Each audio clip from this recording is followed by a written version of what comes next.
This is the Blue Cobra, and it's Tuesday, September 23rd, 2008. The McCain campaign's war on the media is getting absurd.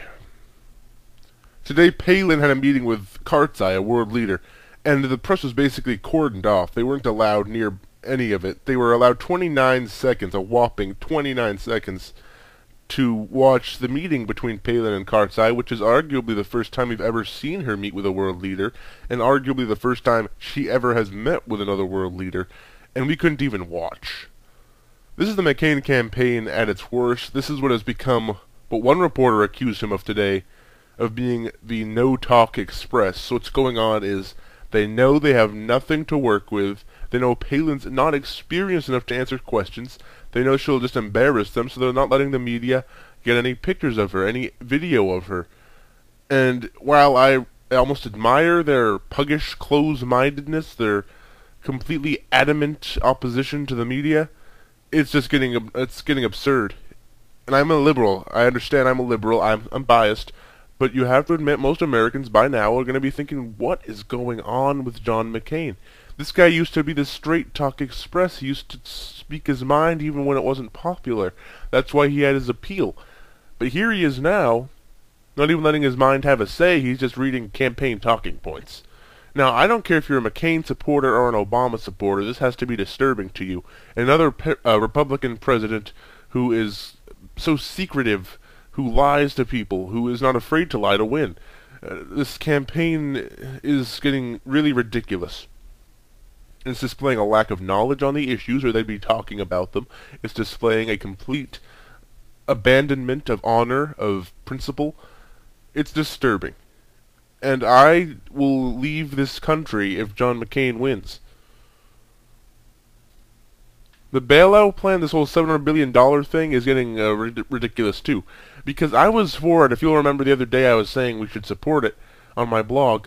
But the fact of the matter is I've been looking into it. I got to read the papers that came out about it. The White House's demands that whatever happens if it passes, Paulson's decisions with this money cannot be reviewed by a court or by any third party. That's basically saying give this guy all the money, he'll make every decision.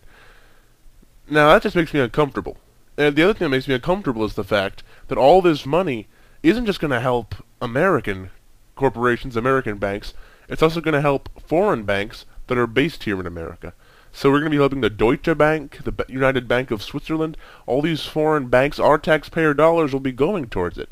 That makes me uncomfortable fundamentally. And the fact of the matter is our economy is what's in turmoil. Sure, some other worldwide economies are going down the tank too because of this whole Wall Street crash. But that does not mean we have the responsibility to help them out.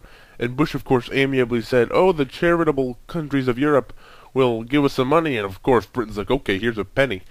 Because they know the United States will pay for everything if this plan passes. We cannot let this happen because it would take money out of your wallet, and it would have a minimal effect on the issues we're facing. There are far more reasonable things we could do, and the Democrats are making progress towards that. They are asking for more additions to it to make it a little more reasonable.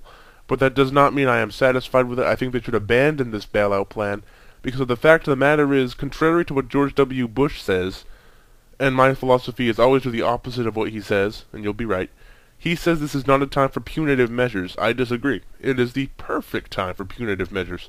We have to do everything we can to make sure that these people who got us into this mess, these CEOs who got into these careless, deregulated business decisions, they are punished, and that everybody who comes to be a CEO in the future realizes they will not get away with stupid business decisions based purely off of profit and making a quick cash in. So we have to make a point to these people, because right now this deregulation we have is the whole catalyst for this disaster. If we did not have this reckless deregulation from the conservatives, we would be in a much better situation now economically. If we didn't have that, we wouldn't be seeing these problems. We would be perfectly fine.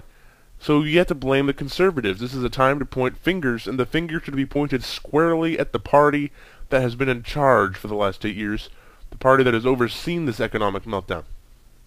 That is the Conservative Party, or as they like to call it, the Republican Party. But we all know by now it really is the Conservative Party.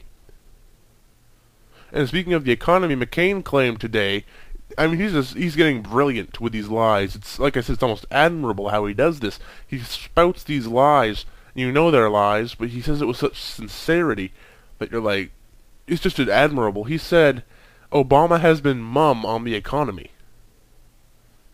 Please. We all know it's been him that has been mum on this economy. I didn't know whether to laugh or get really pissed off when I saw him say that.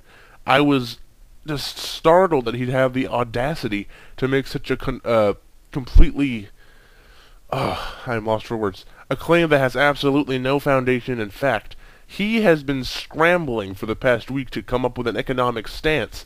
He has been struggling just to make sure his deregulation legacy isn't recalled because the whole problem is deregulation. He knows that. He's trying to hide that past. And now all of a sudden Obama's been mum on the economy? Obama revealed a 6-point plan to help this economy. Obama has a really comprehensive economic plan on his website.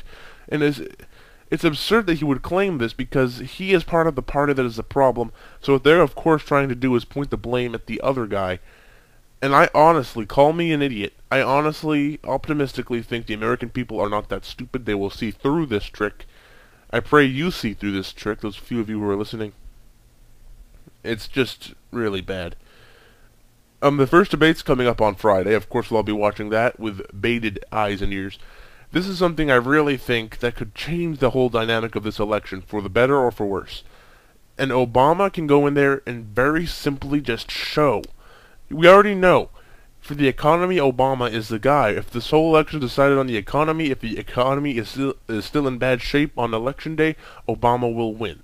But if the election changes to national security, that's McCain's supposed strong suit. So what Obama needs to do is he needs to get in there, he needs to change that dynamic. He needs to take national security and foreign policy and show he is just as adept at that field as McCain is. Because if he can do that at all in this debate, and you know he'll perform better, he's much better at this than McCain, who really is worse than Richard Nixon was back in the 50s.